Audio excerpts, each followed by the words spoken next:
Parece un avión sufriendo unas fuertes turbulencias, pero se trata de un tren, concretamente una BS-106, los famosos Abril de Talgo, en un vídeo que ha corrido como la pólvora y que tiene muchos interrogantes, pero que también arroja muchas dudas sobre el tren, ya que todo hace indicar que fue un problema del convoy del famoso vídeo, por lo que la infraestructura quedaría descartada. Sin embargo, esto no resta gravedad al asunto, ya que más allá de un problema de confort para los viajeros, saltan muchas dudas sobre la fiabilidad del tren e incluso la seguridad, y trataremos de explicar lo ocurrido en este vídeo. Fue en una BS-106 entre Madrid y Asturias, y el documento concretamente fue grabado en el tramo entre León y Oviedo una vez pasado el cambiador de ancho, por tanto ya en la variante de Pajares, algo que hace pensar que el problema se produjo en la operación de cambio de ancho de vía de dicho cambiador y alguna pieza o componente del tren no quedó bien tras dicha operación, siempre delicada. Esto conllevó a un viaje desde el principio, túnel de Pajares de por medio, tremendamente movido y que ha asombrado y preocupado a partes iguales, ya que el traqueteo llegó a ser más que molesto por lo abrupto de muchos momentos, con verdaderos saltos violentos que hicieron que poco a poco el pasaje pasase de tomárselo como broma a preocuparse. Una imagen que se ha podido ver antes en otras líneas y en trenes como el Albia en Extremadura, pero que en este caso, con un tren e infraestructuras completamente nuevas, no tiene sentido. Viajar en tren nunca fue tan fácil. En trenes.com encuentra y reserva tus billetes de Renfe, Wigo, Irio y muchos otros países europeos. Vive experiencias únicas a bordo y recuerda, si vas sobre raíles, está en trenes.com.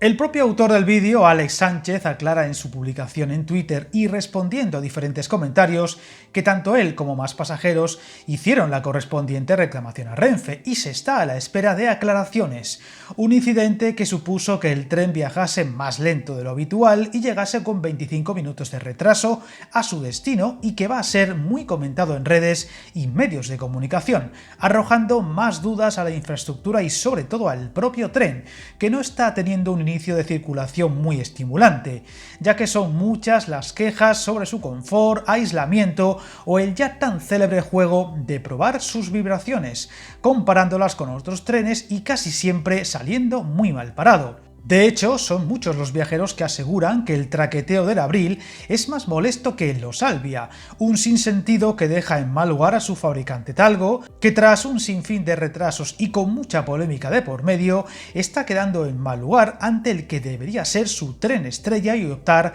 a conseguir más ventas que nunca en diferentes países con líneas de alta velocidad.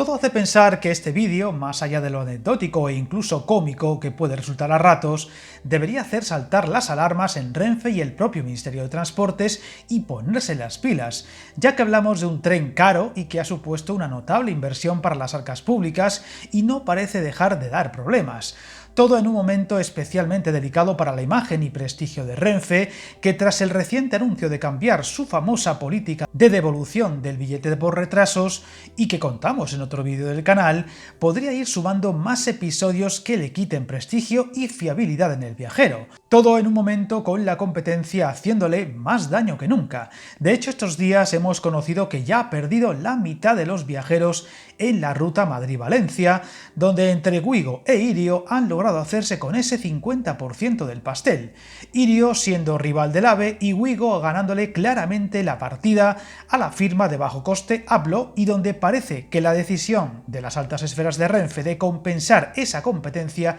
restando servicio y calidad podría ser contraproducente. Esperemos que vídeos tan llamativos y desagradables como el visto recientemente en la línea con Asturias sea un acicate para que se pulan todos los detalles y sea cual sea el motivo de las turbulencias, algo así no vuelva a pasar y más allá de lo anecdótico se actúe en mejorar un servicio que ha supuesto, recordemos, mucho desembolso para las arcas públicas, por lo que siempre se debe exigir un nivel a la altura de la inversión. Además, se ha de seguir el ejemplo del autor del vídeo y ante casos similares, primero documentarlo y después reclamar a Renfe por escrito para lograr acciones y posibles mejoras. Suscríbete al canal y recuerda, hasta el camino más largo se inicia con un primer paso.